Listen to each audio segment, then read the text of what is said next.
तो आज हम बात करने वाले हैं ग्लूकोज के मेटाबॉलिज्म से रिलेटेड चीज़ जो आप जानते ही हैं। हमारे डायबिटीज मेलाइटस होती है और बाकी की और जब चीज़ें जो छोटे मोटे टेस्ट वगैरह होते हैं, ग्लूकोज टॉलरेंस टेस्ट, उसके बाद ग्लाइकोसाइलेटेड हीमोग्लोबिन के लिए भी टेस्ट करते हैं। नॉर्मल लेवल क्या होता है, बेनेडिक्ट टेस्ट होता है। बेनेडिक्ट टेस्ट के बारे में तो बताऊंगा नहीं, प्रैक्टिकल में बताया जाएगा पूरा।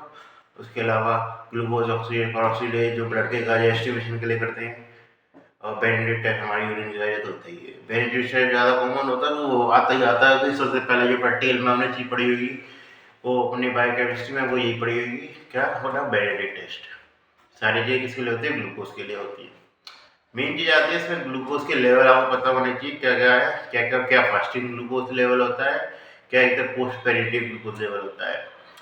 तो हमारे बात करें जाए तो फास्टिंग ग्लूकोज लेवल क्या होता है। फास्टिंग ग्लूकोज लेवल होता है कि जो अर्ली मॉर्निंग में लिया जाता है। और अर्ली मॉर्निंग का मतलब ये नहीं कि हमने उठ के ब्रेकफास्ट कर लिया तो फास्टिंग के देखिए।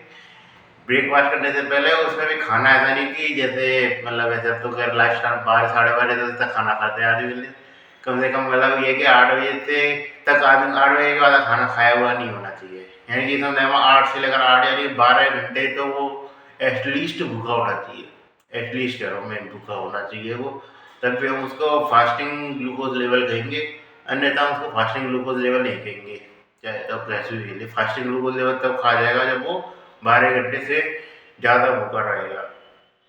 फास्टिंग ग्लूकोज लेवल के लिए नॉर्मल ग्लूकोज लेवल आता है तो वो आता है हमारे, आपने सुना होगा ना, 70 मिलीग्राम पर डेसीलीटर से लेकर 110 ग्राम मिली पर ग्राम पर डेसीलीटर। तो ये फास्टिंग ग्लूकोज के लिए नॉर्मल वाला रहता है। डायबिटीज़ कब कहेंगे, इस 10 से ऊपर नहीं कहते डायबिटीज़, 126 से ऊपर कह देते हैं उसको डायबिटीज़।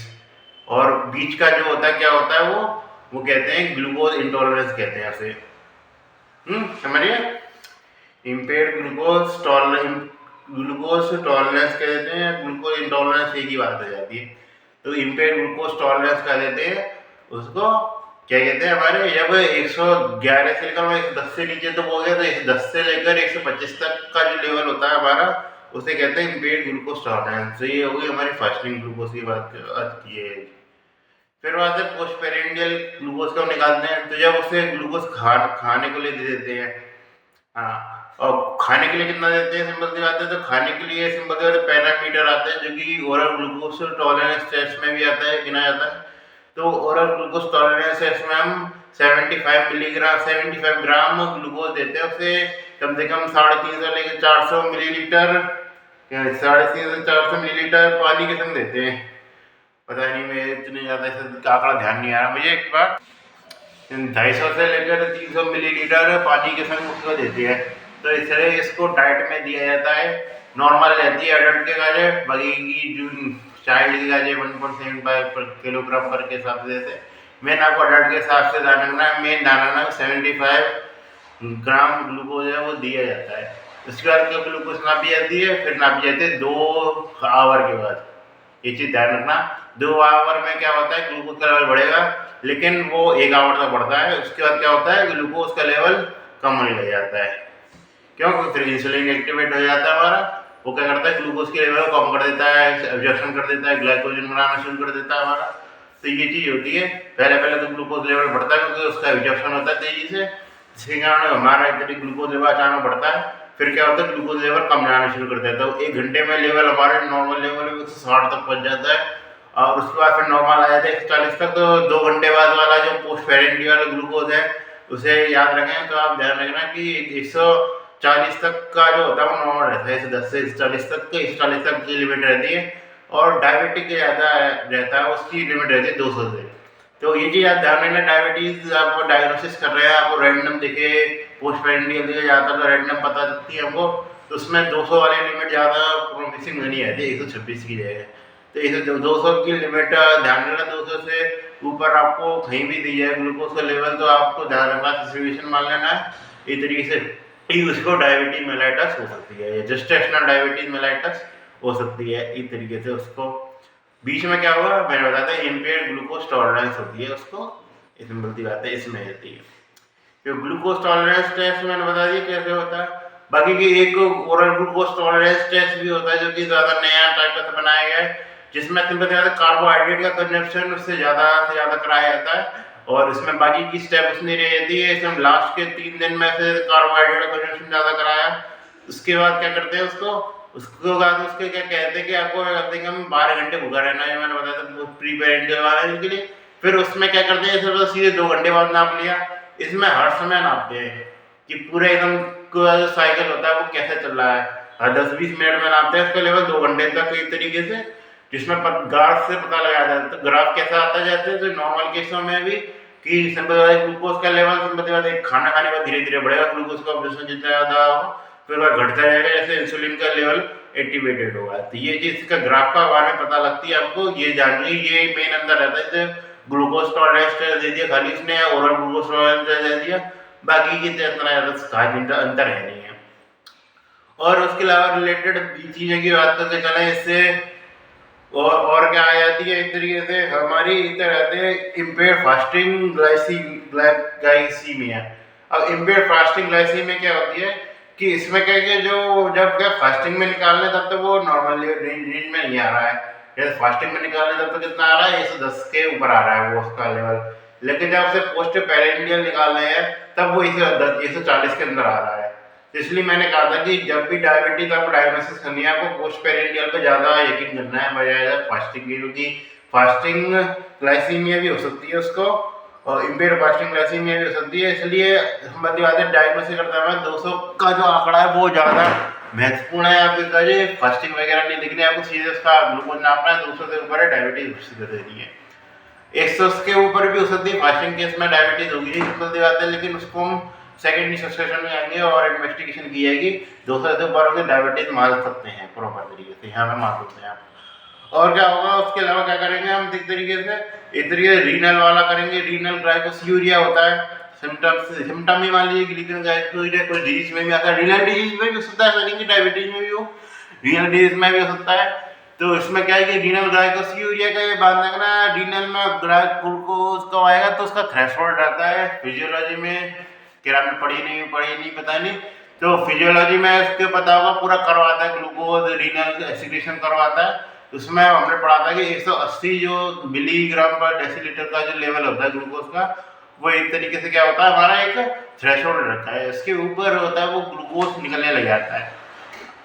हालांकि सिंपल सी बात है, जो नॉर्मल थ्रेशोल्ड है वो कर्व में परिवर्तन पहले से आने लग जाता है, लेकिन सिंपल सी बात थ्रेशोल्ड होता है तरीके से।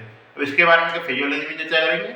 तो इसलिए 180 का जो लेवल होता है उसके ऊपर होता है, यानी कि वो सिंपल सी बात है, या तो इम्पेयर्ड ग्लूकोज इंटॉलरेंस भी हो सकती है, इम्पेयर्ड ग्लूकोज टॉलरेंस भी, क्योंकि 199 तक मानना है, लेकिन फिर भी ज़्यादातर केस जो होता है वो डायबिटीज का ही होता है। मतलब कुछ ही रेयर केस रहते हैं, यदि रीनल फंक्शन नॉर्मल है तो सिंपल सी बात है डायबिटीज में ही दिखेगा आपको ब्लड के अंदर ग्लूकोज। इससे हम किससे निकालते हैं, बेनेडिक्ट टेस्ट से आइडेंटिफाई कर लेते हैं इसको।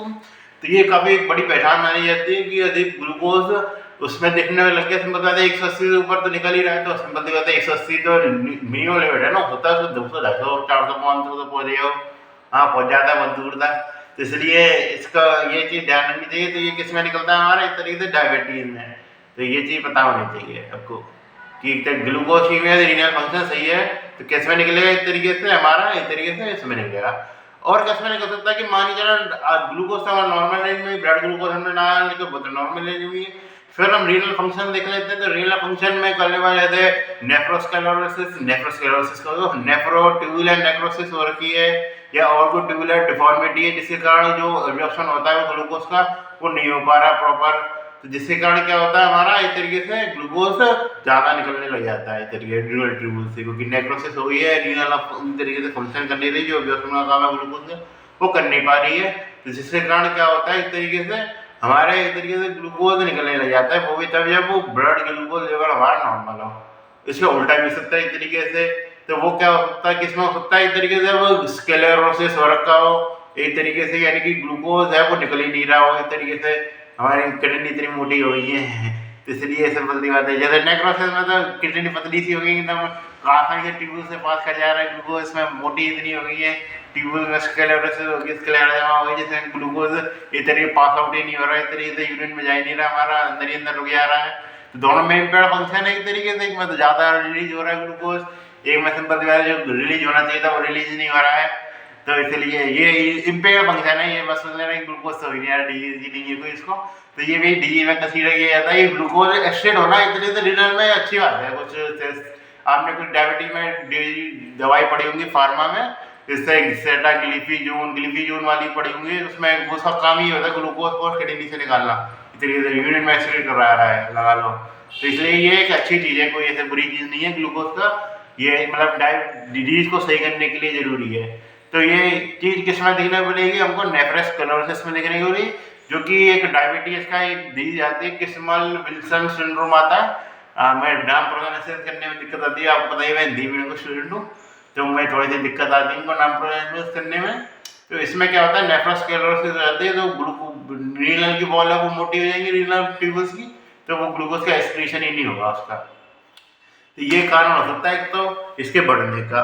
उसके अलावा एक एलिमेंट्री ग्लाइकोसियूरिया भी मिलता है, जिसमें क्या करता है कि आदमी खाते वक्त ही बहुत ज़्यादा तेज स्पाइस हो जाता है, लेवल बाकी वैसे उसका नॉर्मल रहता है, तो वो किसमें मिलता है कि इसका एग्जॉशन बहुत ज़्यादा हो रहा हो, ग्लूकोज वाले चैनल बहुत ज़्यादा एक्टिवेट हो। हमारे इंटेस्टाइन में कौन कौन से चैनल थे हमारे, ग्लूट2 वाला था, याद रखने चाहिए। ये ग्लूट2 वाला चैनल होता है ना, इंटेस्टाइन में होता है, ग्लूट2 वाला चैनल होता है वो बहुत ज़्यादा एक्टिव हो। और कहाँ होता है ग्लूट2 होता है हमारे लिवर में और पेनक्रियास में।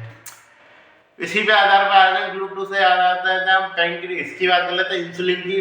अब इंसुलिन कैसे काम करता है हमारा, इंसुलिन की स्ट्रक्चर वगैरह में जाने की तो कुछ जैसे खास जरूरत है नहीं, हमने पढ़ी होगी 12वीं क्लास में, इसमें भी कुछ खास पूछता नहीं है उसके बारे में।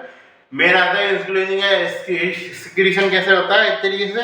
तो सिंपल सी बात है, इंसुलिन का सिक्रीशन की बात की जाए तो वो होता है ग्लूट2 वाले चैनल होता है। उससे पहले सिंपल सी बात है, पैनक्रियास या लिवर के अंदर जाएगा, मेन तो पैनक्रियास के अंदर जाना चाहिए।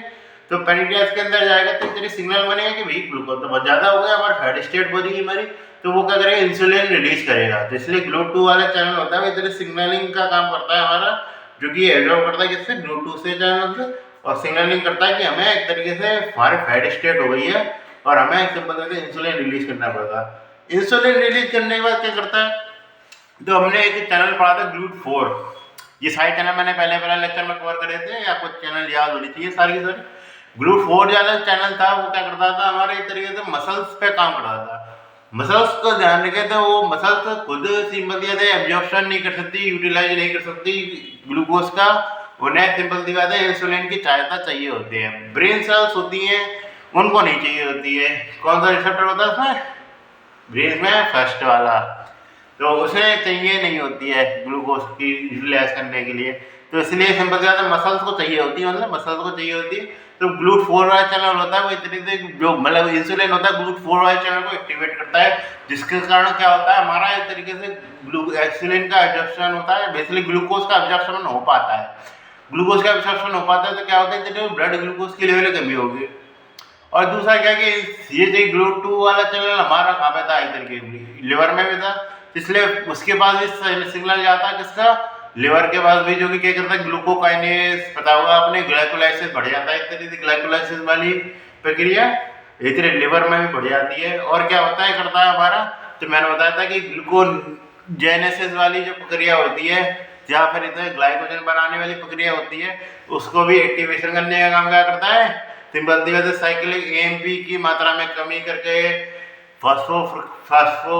ग्लाइकोजन फास्फोराइलेज के बारे में मात्रा में कमी करके, ग्लाइकोजन के ग्लूकोज में कन्वर्जन को कम करके, ग्लाइकोजन का सिंपल सी बात है ग्लूकोज में कन्वर्जन बढ़ा के, सिंपल सी बात है क्या करेगा ये इस तरीके से हमारा एक्टिवेट करेगा ग्लूकोज ग्लाइकोलाइसिस को, एक तरीके से इनिबिट करेगा और ग्लूकोज को बढ़ाएगा। ग्लाइकोलाइसिस को इनिबिट कैसे करता है ये, तो ग्लाइकोलाइसिस को इनिबिट करता है इस तरीके से, मैंने दो बिसफॉस्फेटेज बताया था, मैंने फास्फोफ्रुक्टोकाइनेज को बताया था, फास्फोफ्रुक्टोकाइनेज और बिसफॉस्फेटेज का। तो बिसफॉस्फेटेज को क्या करता है, ये एक्टिवेट करता है इस तरीके से इंसुलिन हमारा, जिसके कारण क्या होता है इधर ग्लूकोज बनना पड़ता है हमारा ग्लूकोनियोजेनेसिस वाली प्रक्रिया में। और सिंपल सी बात है क्या होता है एक तरीके से और क्या होता है हमारा एक तरीके से ग्लूकोज का लेवल होता है, मैं उल्टा बोल गया, बिसफॉस्फेटेज को इनिबिट करता है और सिंपल सी बात है फास्फोफ्रुक्टोकाइनेज को इस एरिया एक्सेलरेट करता है या फिर एक तरीके से प्रमोट करता है, जिसके कारण क्या होता है तो हमारे ग्लाइकोलाइसिस की प्रक्रिया होती है वो बढ़ती है।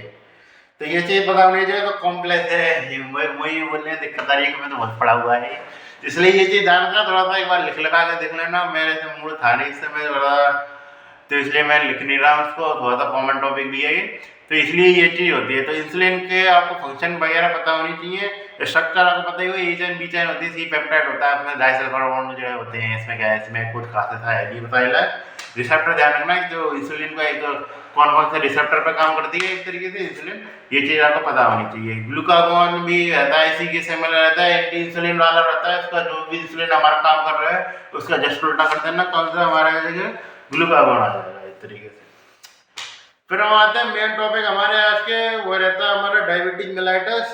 तो डायबिटिक मेलाइटस कितने प्रकार की होती है हमारी, दो प्रकार की होती है डायबिटिक मेलाइटस। डायबिटिक मेलाइटस में टाइप 1 डायबिटिक मेलाइटस होती है, टाइप 2 डायबिटिक मेलाइटस होती है। टाइप 1 डायबिटिक मेलाइटस किस तरह होगी, इंसुलिन डिपेंडेंट डायबिटिक मेलाइटस है। इंसुलिन डिपेंडेंट मतलब कि इंसुलिन की तरह से कमी होगी, चाहे वो कब वो ऑटोइम्यूनिटी बन रही है उसका कमी हो, या कॉन्जेनिटल डेफिशिएंसी हो, या कुछ भी हो, हमें नहीं जानना। मेन मेन मेन इसमें ऑटोइम्यूनिटी इन्वॉल्व रहती है वैसे तो, लेकिन इसमें ध्यान रखना एक तो HLA-3A4 वाला रहता है। चलिए तो कह रहे आप ज़्यादा पैथोलॉजी का आ गया ये पोर्शन है, तो इसलिए ये चीज़ ध्यान रखना कि इसमें क्या होती है, मेन हमारे एक तरीके से इंसुलिन की कमी होती है टाइप 1 डायबिटीज मेलाइटस में। दूसरा होता है हमारा कौन सा, type 2 diabetes mellitus. Type 2 diabetes mellitus में क्या होता है, हमारे एक तरीके से इंसुलिन की तो कोई कमी नहीं होती, लेकिन ये जो इंसुलिन का यूटिलाइजेशन होता है एक तरीके से, रिसेप्टर होते हैं एक तरीके रिसेप्टर, इंसुलिन के रिसेप्टर भी काम करें, जो रिसेप्टर होते हैं उसकी सेंसिटिविटी कम हो जाती है। मान के चलो GLUT4 है, इंसुलिन के लिए GLUT4 मना कर दे, या GLUT4 मान के हो ही नहीं, तो इंसुलिन क्या कर लेगा, इंसुलिन की क्या कर ली, क्या औकात है यदि GLUT4 नहीं हो तो। इसलिए इसलिए ये चीज है ना, ये रिसेप्टर की सेंसिटिविटी नहीं रहती। GLUT2 तो सही काम कर रहा होगा, क्योंकि वो तो सिक्रीशन के लिए चाहिए। GLUT4 में दिक्कत आएगी, ये तो ध्यान रखना, GLUT2 में कोई दिक्कत नहीं आएगी, ये सारा रिसेप्टर में दिक्कत आई है, GLUT2 में रेजिस्टेंस आ गया, ये चीज नहीं है। GLUT2 में कोई रेजिस्टेंस नहीं है, GLUT2 में रेजिस्टेंस आया तो GLUT2 इंसुलिन का सिक्रीशन ही नहीं होता, तो GLUT2 में दिक्कत आए तो उसे आप टाइप 1 में डाल सकते हैं इस तरीके से, तो इंसुलिन का सिक्रीशन ही नहीं होगा, GLUT2 के खिलाफ एंटीबॉडी आ गई तो GLUT4 के खिलाफ कुछ भी हो गया, तो यानी कि इंसुलिन तो है लेकिन हमारा उसका यूटिलाइजेशन है उसका नहीं कर पा रहे हैं। ये चीज हमें कहाँ देखने को मिलती है, मेन दिखने को मिलती है हमको ओबेसिटी में।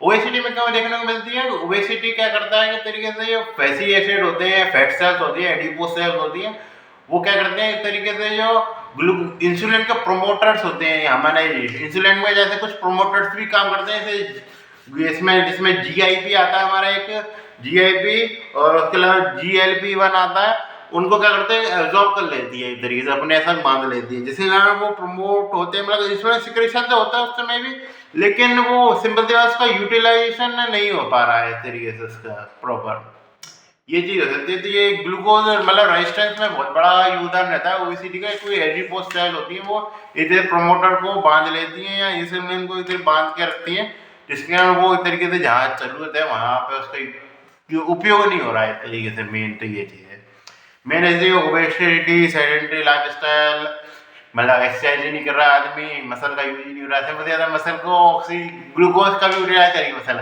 जब आप एक हेलेट नहीं डालेंगे मसल, आप बैठे हुए समय देना कुछ करना आ रहा है, खाने पीने लग रहे हैं, उससे पता आपका एडिपोज टिश्यू बढ़ा जा रहा है, मतलब एक तरीके से वो उसके अब्जॉर्ब किया जा रहा है, उसको बांधे जा रहा है, इस तरीके से हमारे ग्लूकोज वाले इंसुलिन वाले फैक्टर्स को। और जबकि जो जहाँ पे इंसुलिन चाहिए वहाँ पे सिंपल सी बात है वो इंसुलिन जा ही नहीं पा रहा है एक तरीके से। अब शुरुआत में लगती है कि भाई कुछ भी नहीं हो, जब वो जरूरत आएगी तब चला जाएगा, लेकिन फिर यार आदत पड़ जाती है आदमी को, आलस आ जाता है इस तरीके से। आप काम फाम नहीं करेंगे तब जब मर्जी होगी आपको काम करनी तब भी आप नहीं कर पाएंगे। तो इसलिए ये चीज़ जानना, पढ़ाई के केस में भी ये चीज़ लागू होती है कि मान के चला आप पढ़ाई नहीं कर रहे हैं, भले ही इस समय जरूरत नहीं है पढ़ाई करने की उतनी ज़्यादा, लेकिन फिर भी आप कुछ ना कुछ पढ़ाई करते रहिए, क्योंकि जब फिर आपको जरूरत पड़ेगी या पढ़ाई करनी तब आप पढ़ाई नहीं कर पाएंगे, क्योंकि फिर आपकी लाइफ स्टाइल उस प्रकार से हो जाएगी। तो ये चीज़ ध्यान रखना, कुछ ना कुछ आपको जरूर पढ़ाना है, चाहे भले टाइम पास में पढ़े जैसे मैं कर रहा हूँ अभी। तो इसलिए ये चीज़ है, आपको पढ़ाई आपको करते रहना है साल भर, मतलब हकीकत में मतलब आप कितने साल में चाहिए पढ़ाई करने की। तो सिंपल सी बात है, ये चीज़ हो गई आपकी। और फिर अब हम बात करते हैं इसके क्लिनिकल सिम्टम की, कैसे कैसे क्लिनिकल सिम्टम देखने को मिलते हैं। तो सबसे पहले आता है, इसके अलावा एक मेटाबॉलिक सिंड्रोम भी आता है। मेटाबॉलिक सिंड्रोम में क्या होता है, 3 से 4 5 फीचर होते हैं, बता देता हूँ। तो उसमें तो क्या होता है, तो हमारा ये तो आदमी मोटा मिलेगा। मोटा कैसे पता कर लेते हैं, तो उसका रिस्ट संख्या वैसे पता लगते हैं 90 से ऊपर ही कमर हुई आदमी का, या 80 से ऊपर ही कमर हुई औरत का है, तो वो मोटा है। और इसके अलावा हमारा ये ट्राइग्लिसराइड लेवल हुआ, ये ज्यादा होता है, ये ध्यान रखना। बाकी और तो मैंने बता ही दिया, ट्राइग्लिसराइड लेवल ज्यादा मिलता है, ये नॉर्मल से इसी में ये अंतर है कि ट्राइग्लिसराइड लिपिड का लेवल है वो ज्यादा मिलता है हमारा।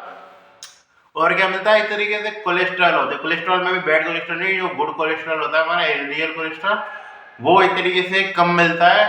तो वो उससे हम किस में डाल देते हैं, एक तरीके से इसमें डाल देते हैं, वो माने वो इसमें एक तरीके से कम मिलता है। तो ये चीज़ आपको ध्यान रखनी जरूरी है।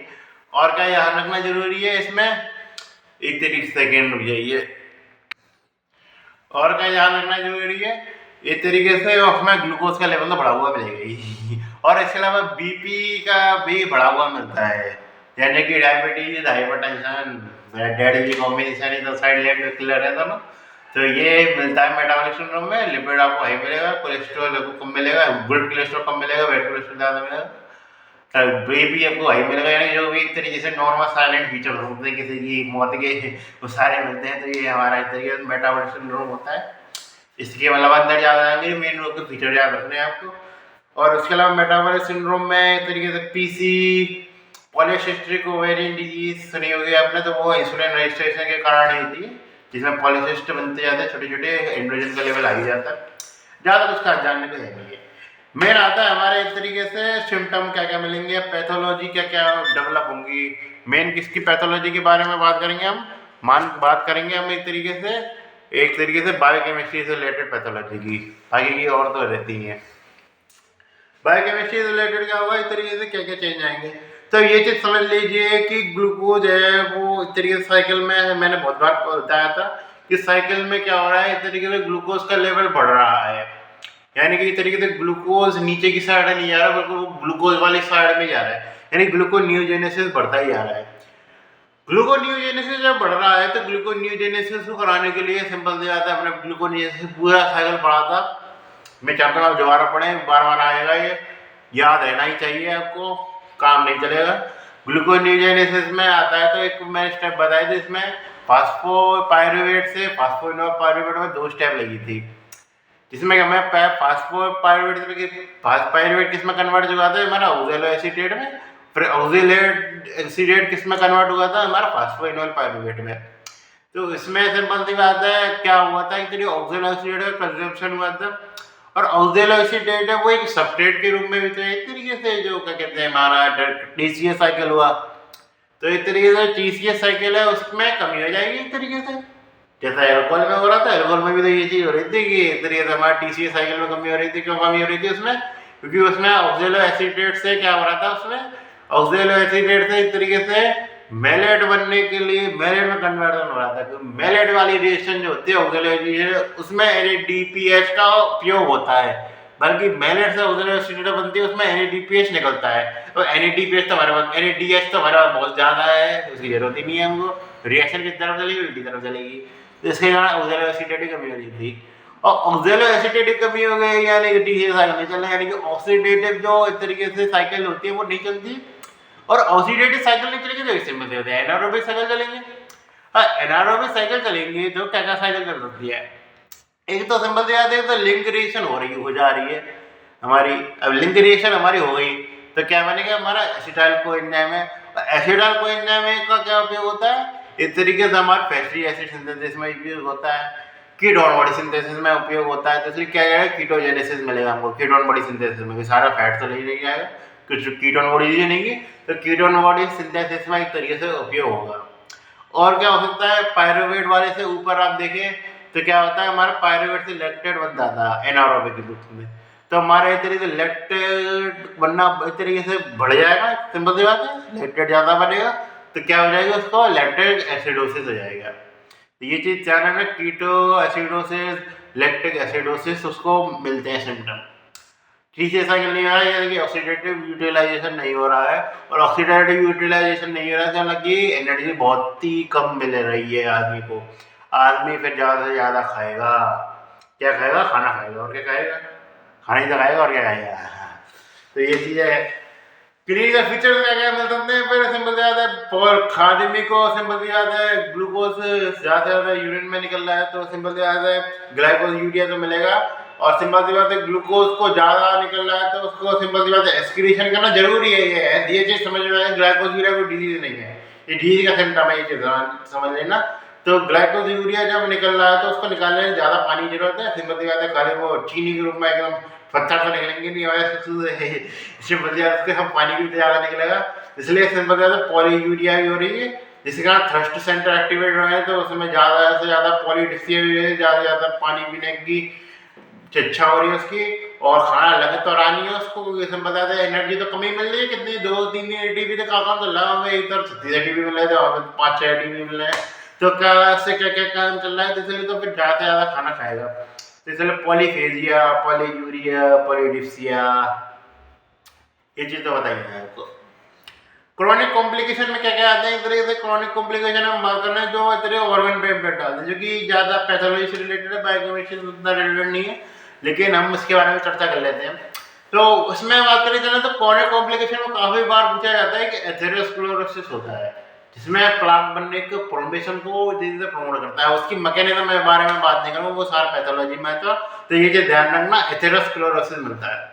उसके अलावा मैं बात करूँ कैटाराइटिस, इसके बारे में बताया था हम, तो जो सिंपल सी बात है हमारा जब ग्लूकोज होता है, मैंने क्या कहते हैं डिहाइड्रोजनेशन पढ़ाई थी, तो डिहाइड्रोजनेशन मैंने पढ़ाई थी, तो उसमें मैंने बताया था कि एक ही जगह डिहाइड्रोजनेशन हो सकता है हमारा, किस जगह एक तरीके से एल्डिहाइड ग्रुप है, और जगह तो डिहाइड्रोजनेशन का जो बता नहीं है हमारे पास, तो इसलिए डिहाइड्रोजनेशन होती थी एल्डिहाइड ग्रुप पर, जिसके कारण क्या बनता था सॉर्बिटल, और सॉर्बिटल का ऑक्सीडेशन करते तब फ्रुक्टोज जाता था, ये ग्लूकोज नहीं बनता था। अब ग्लूकोज सिंपल दिया तो ज्यादा मात्रा में, तो वो सिंपल दिया तो ज्यादा मात्रा में कन्वर्टेड होगा सॉर्बिटोल में, तो मतलब सॉर्बिटोल में ज्यादा कन्वर्टेड होगा, और सॉर्बिटोल होती है उसकी क्या सिग्निफिकेंस होती है, तो वो रेटिना का एक पार्ट रहता है सॉर्बिटोल, जो कि सिंपल दिया तो पारदर्शीकरण वगैरह में रहता है, तो सिंपल सी बात है। अब उसकी यदि मात्रा ज्यादा होगी, सॉर्बिटोल की, ग्लूकोज की मात्रा ज्यादा है, सॉर्बिटोल की मात्रा ज्यादा होगी, तो सॉर्बिटोल की मात्रा ज्यादा होगी तो क्या होगा, हमारा कैटारेट डेवलप होगा। न्यूरोपैथी जो आती है हमारी, डायबिटिक न्यूरोपैथी, उसके लिए भी यही जिम्मेदार रहता है काफी हद तक, कि जो ग्लूकोज होता है वो सॉर्बिटोल में कन्वर्टेड होता है, इस तरीके से जब ऐसी कंडीशन होती है तो उसमें क्या होता है सॉर्बिटोल की मात्रा ज्यादा हो जाएगी, ज्यादा से ज्यादा, तो क्या करेगा हमारे एक तरीके से कन्वर्जन कर देगा, एक तरीके से सॉर्बिटल जो होगा वैसे न्यूरोपैथी डेवलप करेगा, जिसके कारण जेनाइटल, जिसमें कारण कहते हैं कि फुट अल्सर डेवलप होते हैं, क्योंकि सिंपल सी बात है न्यूरॉन्स तो हमारी अनरिस्पॉन्सिव हो गई, अब हमारे को चोट लगेगी तो हम कुछ देखेंगे थोड़ी ना, और हीलिंग वाले फैक्टर तो वैसे ही खत्म हो जाते हैं, जो मैं एथेरोस्क्लेरोसिस में बताऊंगा, इसलिए एथेरोस्क्लेरोसिस से रिलेटेड है कि फैट का एक्युमुलेशन हो जाएगा, इस तरीके से बहुत ज़्यादा फैट का लेवल बढ़ ही रहा है, फैट का एक्युमुलेशन हो गया है मैक्रोफेज वगैरह में, तो सिंपल ज़्यादा इम्यूनिटी भी आगे कमजोर हो चुकी है, कुछ भी चोट लगी ना तो हीलिंग हो रही है ना पेन हो रहा है, आपको कुछ भी नहीं हो रहा है, तो इसलिए सिंपल सी बात है फिर अल्सर बढ़ जाएगा, तो इसलिए डायबिटिक अल्सर भी बढ़ जाते हैं इससे। और क्या मिलता है हमारा एक तरीके से एंजियोपैथी मिलती है, माइक्रो एंजियोपैथी, जो कि मैं एथेरोस्क्लेरोसिस में आ रहा है, माइक्रो एंजियोपैथी भी मिल जाती है, तो जो कि किसके लिए जिम्मेदार रहती है हमारे एक तरीके से रेटाइनोपैथी के लिए जिम्मेदार रहती है। और एक मैंने सिंड्रोम बताया था क्रिस्कल विल्सन सिंड्रोम, मैं अभी तक बोलना नहीं आ रहा है, इस बार मैं देख लेता हूँ किस्म में ये डाल दीजिए, इसको क्या होता है, इसमें क्या होता है, जो हमारा एक तरीके से नेफ्रोस्क्लेरोसिस जाता है, बता दिया मैंने, ज़्यादातर क्या होता है कि ग्लूकोज का एक्सक्रीशन ही नहीं हो रहा था, पा रहा था, प्रोलिफरेशन हो जाता है, इस तरीके से बहुत ज़्यादा प्रोटीन यूरिया मिलता है, इसमें ये चीज़ ध्यान रखना है। इस तरीके से जब हम पढ़ेंगे नेफ्राइटिक सिंड्रोम में, तो पता लगेगा कि ये नेफ्रोटिक सिंड्रोम में आता है, डायबिटिक नेफ्रोपैथी आती है, नेफ्रोटिक सिंड्रोम में आता है, जिसमें प्रोटीन का एक्सक्रीशन ज़्यादा से ज़्यादा होता है, हमारा मेसेंजियल एक्सपेंशन होता है, प्रोटीन यूरिया मिलता है, प्रोटीन यूरिया ऐसा मेन सिंड्रोम है, ग्लूकोज यूरिया नहीं है, ये चीज़ ध्यान रखना, ये सबसे बड़ी बात है इसकी। हालांकि ये चीज़ बाद में डेवलप होती है, पहले ग्लूकोज यूरिया मिलता है, लेकिन इसमें जब एक्सपेंशन हो जाएगा, ग्लूकोज का एक्सक्रीशन बन जाएगा, तो मेन आपको मिलेगा इसमें प्रोटीन यूरिया, तो ये चीज़ रहती है इसकी बात। फिर लास्ट पार्ट में आते हैं हमारे कि इसको डायग्नोसिस कैसे करते हैं, तो ये तो हमने ग्लूकोज टॉलरेंस टेस्ट के बारे में बातचीत कर ली, तो उसके बारे में आपको मैं बार बार बताने की जरूरत नहीं है, इतना तो मैंने पहले बता दिया था। फिर आता है हमारा एक और पे थे ग्लाइकोसाइलेटेड हीमोग्लोबिन। ग्लाइकोसाइलेटेड हीमोग्लोबिन चीज़ है, ये ध्यान रखना कि डायग्नोसिस नहीं करता है, सिर्फ ट्रीटमेंट की प्रोग्रेस को बताता है। यदि किसी आदमी को डायबिटीज घोषित हो चुकी है और उसका फिर ट्रीटमेंट चल रहा है, तो उसके केस में इसको करते हैं। ये नहीं कि इसमें सीमती वाला आ गया तो हम उसे डायग्नोस कर देंगे। इसका मेन उपयोग होता है ट्रीटमेंट प्रोसेस में प्रोग्रेस निकालने के लिए। ये चीज़ क्या नापता है, तो ये चीज़ नापता है हमारे जो 10 से 12 हफ्ते पिछले जो होते हैं हमारे, एक तरीके से उसमें ग्लूकोज या ग्लूकोज का लेवल नाप देता है। उसमें जो बनेगा एक तरीके से, उसमें जो ग्लूकोज हीमोग्लोबिन से जुड़ा हुआ होगा उसको एक तरीके से नापता है। तो इसलिए इसको 3 महीने में, 12 हफ्ते मतलब 3 महीने मान लीजिए, इसलिए हर 3 महीने में इसको कराना जरूरी है। तो हर 3 महीने में इसको कराया जाता है। किसको कराया जाता है? डायबिटिक पेशेंट घोषित हो चुके हैं। हर यूजुअल आदमी नहीं कराता है। तो ये चीज़ ध्यान रखना, यूजुअल आदमी के लिए हम सिंपल नॉर्मल जो ग्लूकोज टॉलरेंस टेस्ट हुआ या फिर नॉर्मल भी ग्लूकोज नाप लेते हैं, 200 से ज़्यादा सीधे कर देते हैं घोषित उसको। तो वो चीज़ इसमें नहीं होती। इससे काफ़ी जो ट्रीटमेंट चल रहा होता है ग्लूकोज का, क्योंकि ये थोड़ा सा महंगा टेस्ट रहता है, इसलिए जिनका ट्रीटमेंट चल रहा होता है डायबिटीज का, उनके काज ही कर देते हैं। इस सिंपल से कहते हैं इसको इस तरीके से मान चलो ग्लूकोज में डायग्नोसिस करना भी चाहे तो कैसे करेंगे डायग्नोसिस, मैं बताता हूँ। हालांकि करते नहीं है। तो इसमें मान लिया 5.5 इसकी वैल्यू है, 5.5 ध्यान से सुनिए। 5.5 से इसकी यदि वैल्यू कम है तो हम उसको एक तरीके से क्या कहेंगे, उसको कोई वो एक तरीके से नॉर्मल पर्सन है, अंडर कंट्रोल है। अब इसमें हम उसकी बात नहीं कर रहे, हाइपोग्लाइसीमिया की बात नहीं कर रहे। हाइपोग्लाइसीमिया तो इसमें रूल आउट हो गया, हाइपोग्लाइसीमिया तो आता ही नहीं है इसमें। उसके अलावा क्या कहते हैं 5.5 से 6.5, यानी कि 20 का हमने क्या कहता था, ग्लूकोज इम्पेयर्ड ग्लूकोज टॉलरेंस। ये इन ग्लूकोज इंटॉलरेंस में ज़्यादा बढ़िया शब्द लगता है ऐसे, तो इसमें इम्पेयर्ड ग्लूकोज टॉलरेंस दे रखा है। और फिर उसके अलावा 6.5 से ज़्यादा हो, 6.6 से ज़्यादा होगा तो सिंपल उसे हम डायबिटिक मेलाइटिस में कंसीडर करते हैं। तो ये चीज़ होती है। और इसके अलावा मेन ट्रीटमेंट में क्या उपयोग होता है इसका? मेन तो ट्रीटमेंट में आता है कि इसको कंट्रोल में बताता है। यदि इसकी वैल्यू 5.5 से कम आ रही है, यदि बहुत बढ़िया कंट्रोल हो या नॉर्मल लेवल बढ़िया, तो उसे हम डालते हैं एडुकेट कंट्रोल में, मतलब बहुत ज़्यादा अच्छे कंट्रोल में मान देते हैं। फिर यदि इसके लेवल सिंपल सी बात है 7 से कम आ गया तो इसे हम एडुकेट मान लेते हैं एक तरीके से।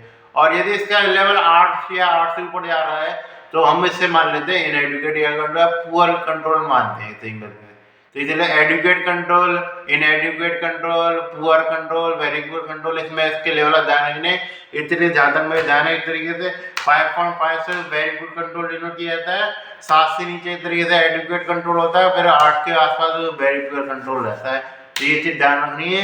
मेन इसका कंट्रोल बताने में मैंने बता दिया 5.5 वगैरह लेवल, लेकिन वो बस डायग्नोसिस के लाइन पे होता है जो जिसके लिए करते ही नहीं है, इसलिए वो तो आपको याद रख लीजिए। आपको पूछ सकता है हालांकि लेवल में एक तरीके से कि 6.5 से ऊपर आपको जैसे मान लीजिए ग्लूकोज लेवल नहीं दे, यही चीज़ दे दे हमको ग्लाइकोसाइलेट हीमोग्लोबिन, तो आपको पता होना चाहिए किसको हम डायबिटीज में कंसीडर करेंगे किसमें नहीं करेंगे।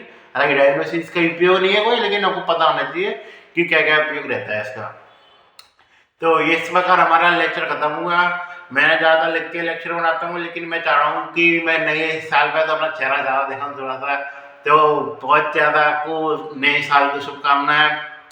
नए साल पे आपको कुछ लोग हैं नए साल पे बहुत टाइम बाद देखेंगे लेक्चर में, वीडियोस वगैरह व्यूज़ वगैरह उतने आए हैं नहीं है। मुझे आपको आएंगे सब्सक्राइब करने, आपको कुछ जा नहीं रहा है, मैं ज़्यादा लेक्चर वेक्चर में दे रहा नहीं, क्योंकि मैं अपने मोड से बना के आया हूँ। इसलिए आपको मैं तो बनाऊँगा पूरा, आपको पूरे लेक्चर में आपको अपलोड करके दूंगा, तो मैं सारी सुविधा दूंगा आपको। सिंपल सी बात है, कोई भी क्वेश्चन पूछा जाएगा क्वेरी से मैं खुद क्वेश्चन सॉल्व कराऊंगा एक तरीके जितने भी होंगे बायोसेवन के, या फिर यदि तो और सब्जेक्ट स्टार्ट नहीं हुए, फिजियोलॉजी जैसे एनाटॉमी वगैरह हुई, तो उसके जितने क्लिनिकल केस हुए वो हुए, या फिर अभी तो क्लिनिकल सब्जेक्ट स्टार्ट होंगे जैसे, तो मैं सारी सब्जेक्ट को क्लियर कराऊंगा। एक एक टॉपिक आपको मैं बताऊंगा प्रॉपर कि क्या क्या करना है क्या क्या नहीं करना है, क्योंकि मैं पूरा एक एक्सपीरियंस लेके बैठा हुआ हूँ। मैं पूरा एक तरीके से क्या क्या हुआ था, मेरे दोस्तों का भी एक्सपीरियंस है इसमें। ऐसी बात नहीं है कि मैं कल अपना एक्सपीरियंस बता रहा हूँ, मैं अलग दुनिया में रह रहा हूँ और मेरे दोस्त अलग दुनिया में रह रहे हैं। तो मैं पूरा एक्सपीरियंस बताऊँगा क्या क्या वाइवा में पूछा जा सकता है, पेपर में क्या क्या पूछा जाएगा आपसे, पीजी का क्या क्या याद करना है आपको। हालांकि मैं चाहता हूँ कि थोड़ी बहुत पीजी की टेंशन आप भी मत लीजिए, जब मैं पीजी की टेंशन लेने की हमारी बारी की, हमने टेंशन लेके पीजी की, आप टेंशन मत लीजिए। तो मेन आपको ये चीज़ ध्यान रखनी है क्या क्या टॉपिक आप इम्पोर्टेंट मानी चले के करके चले। जैसे मतलब जैसे काफ़ी बार लोगों को समझ में नहीं आता कि फर्स्ट ईयर में क्या क्या पढ़ के चलना है, सेकेंड ईयर में क्या क्या पढ़ के चलना है, तो मैं उसको बारे में हेल्प करूँगा जहाँ तक हो सके। तो यदि चैनल सब्सक्राइब कर लेंगे, वीडियो लाइक करें नहीं करें, कम से कम आपको देखें, ये आपके लिए ज़्यादा महत्वपूर्ण करता है। मेरा पैसे कमाने का या वैसे ज़्यादा बीच पाने का इससे कुछ खास उद्देश्य है नहीं है, व्यूज़ पाने के और भी तरीके हो सकते हैं, वरना फिर मैं इस लाइन में नहीं उतरता। यदि व्यूज़ की मुझे अच्छी में चिंता होती, व्यूज़ की भी कोई चिंता नहीं है, मैं डॉक्टर बनने वाला हूँ। तो इसलिए ऐसे में आपको ध्यान रखें, चीज़ें आपको बस पढ़ते रहना है नॉर्मल लेवल पे, ज़्यादा आप करने की जरूरत नहीं है। 1-2 घंटे आप निकाल सकते हैं, मज़े खूब करने हैं आपको पूरे एमबीबीएस की टाइम दुनिया में। ये चीज़ ध्यान रखना है, ये एमबीबीएस वाले मज़े आपको कभी नहीं मिलेंगे लास्ट तक, आप पर काफ़ी बिजी हो जाएंगे। तो इसलिए मज़े तो आपको लपक के करना है बढ़िया तरीके से, शानदार। हाँ, जैसे हमने जैसे वीडियो वीडियो देखा था, ट्रेन फिर रखा मज़े कर रहे थे, तो हम बीकानेर गए थे तो मेडिकल कैंप में मैंने काफ़ी कुछ सीखा उस समय। आपके पास भी मैं कह रहा हूँ जब भी कोई अपॉर्चुनिटी है सीखने की, वो सीखें, मेरे से सीखें। आपने कुछ भी अपने स्कूल, मतलब स्कूल क्या बोलूँ मैं, कॉलेज में जो टीचर आपको पढ़ा रहे हैं उससे जो सीखना है सीखें। जिसका मैरो का है, प्राइम लेटर कुछ भी सब्सक्रिप्शन ले रखा होगा, उससे जो सीखना है आप सीखें। जो भी आपकी जो मेमोरी है उसको आप स्टोर करें रखें। सिंपल सी बात है, क्या क्या अच्छी खासी मेमोरी थी साल भर की, जैसे मैं अपनी याद रखता हूँ, मैं लास्ट में पूरी मैं डायरी में लिखता हूँ क्या क्या मेरी ऐसा अच्छी मेमोरियाँ हुई थी, क्या क्या मुझे सुधार करने की जरूरत है, क्या क्या आपको व्यवहार में क्या क्या परिवर्तन लाने सकते हैं, जिसमें मैं काफ़ी बार मैं प्रयास करता हूँ व्यवहार में परिवर्तन आए, क्योंकि मैं सिंपल सी बात है डॉक्टर बन रहा हूँ। मेन चीज़ आती है डॉक्टर बनने में के टाइम पे, ये चीज़ जरूरी नहीं है कि वो कितना आता है पढ़ाई के टाइम पे और कितना नहीं आता है। मेन चीज़ आती है तो व्यवहार में कितना परिवर्तन आया है, व्यवहार में परिवर्तन आना बहुत जरूरी है। व्यवहार आपका रहना चाहिए डॉक्टर की, ऐसा कि आपको आज जैसे मेरे गली मोहल्ले में बहुत सारे लोग डॉक्टर साहब बोलने लगे थे। आप भी ऐसे एडमिशन लिया होगा, आपको डॉक्टर साहब बोलने लगे होंगे। तो इसलिए ये चीज़ ध्यान रखनी है कि आपको सिंपल सी बात है कि एक एप्रन पहनना है, एप्रन के बाद स्टेथोस्कोप लगाना है, उसकी वैल्यू अलग है। उसकी स्टेथोस्कोप की वैल्यू बस इतनी नहीं है कि आपके बस हार्ट रेट नाप रहे हैं या रेस्पिरेटरी साउंड सुन रहे हैं या कुछ और बस बीपी नापने के लिए उपयोग कर रहे हैं। इसका महत्व केवल इस इतना नहीं है, इसका महत्व केवल इससे बहुत ज़्यादा है। जैसे आप देखेंगे राजा, ये एक तरीके से आपका गहना है एक तरीके से, तो उस गहने को यदि आप पहन रहे हैं तो आपकी वैल्यू भी उस प्रकार रहनी चाहिए। तो ये चीज़ आपको रहना है। ज़्यादा आपको इतना आप भगवान वगैरह समझने की जरूरत नहीं है कि हम तो वगैरह इतने ही पहुँचे ऊपर। नॉर्मल इंसान है, हम इतने इंसान की तरह ही रहेंगे, मजे मजे हमको भी कर रहे हैं, हम भी इंसान हैं, हमसे भी गलतियाँ वगैरह होंगी। आगे चल के खूब गलतियाँ होने वाली हैं, ऐसी बात नहीं है, मेरे से खूब गलतियाँ हुई हैं। मैं जो बता रहा हूँ मैं कि ये चीज़ ये आई थी, मैंने उस समय खूब गलतियाँ करी थी। आज में पता लगता है कि मैंने कितनी स्टूपिड गलतियाँ करी थी उस समय। तो सिंपल सी बात है, ये चीज़ें बस मेन चीज़ आपको ध्यान रखना है, क्योंकि तो सुधार करना है। टेम्परामेंट आपका बहुत अच्छा होना चाहिए, कंट्रोल इधर माइंड पे कंट्रोल आपका बहुत अच्छा होना चाहिए। इस तरीके से कि आप कभी भी पैनिक ना करें, किसी से भी आपको लड़ाई झगड़ा नहीं करना है कभी भी। आप सिंपल सी बात है, लड़ाई झगड़ा वैसे भी नहीं करना होता कि कब कोई और जॉब में होते हैं, लेकिन इसमें आपको बिल्कुल भी नहीं करना, क्योंकि इसमें आपको काम ही आपको यही है। साइकेट्रिक पेशेंट आएंगे, मान लीजिए कुछ भी बोल रहे हैं, कुछ भी काम कर रहे हैं, तो आप क्या करेंगे? तो साइकेट्रिक रूप से आपको सबसे जो मजबूत होना होता है। तो सिंपल सी बात है, ये चीज़ आप ध्यान रखना, कोई भी डॉक्टर किसी भी फील्ड में हो वो साइकेट्रिस्ट होता ही है। साइकेट्रिस्ट का अलग से डॉक्टर नहीं होता, आप खुद से साइकेट्रिस्ट रहते हैं एक तरीके से अपने में। साइकेट्रिस्ट होता ही है अपना, तो दिमाग पर कंट्रोल होना चाहिए। दूसरे को आप किस प्रकार सांत्वना दे सकते हैं कि सिंपल सी बात है, ये ऐसी जॉब है जिसमें आदमी ज़्यादा से ज़्यादा आपके बारे में सुनते हैं।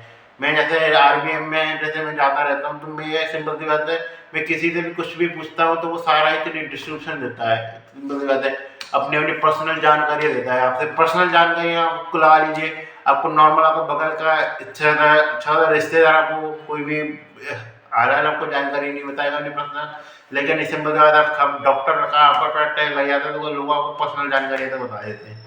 इसलिए आपके पास ऐसे में फिर जिम्मेदारियाँ बहुत बढ़ जाती हैं। आप ये नहीं कह सकते कि अब मैं बच्चा हूँ अभी, कि मैं तो अभी 24-25 साल का ही हूँ पर्टिकुलर, मेरे को बड़ा नहीं हुआ कि जिम्मेदारी नहीं, मेरी शादी बीवी शादी का जिम्मेदारी नहीं भी सोचते हैं। जिम्मेदारी आपको लेके रहनी पड़ेगी। तो ये मेरा संदेश है एक तरीके से, ज़्यादा लंबा लेक्चर होता जा रहा है कुछ ये, इसलिए तो सबको नई सब साल की हार्दिक शुभकामनाएं। मैं चाहता हूँ आपका ये 2026 बहुत अच्छा हो। 2025 मेरे हिसाब से आपका बहुत अच्छा गया होगा, 2026 ईयर का बहुत अच्छे तरीके से जाए। Wish you very very happy new year.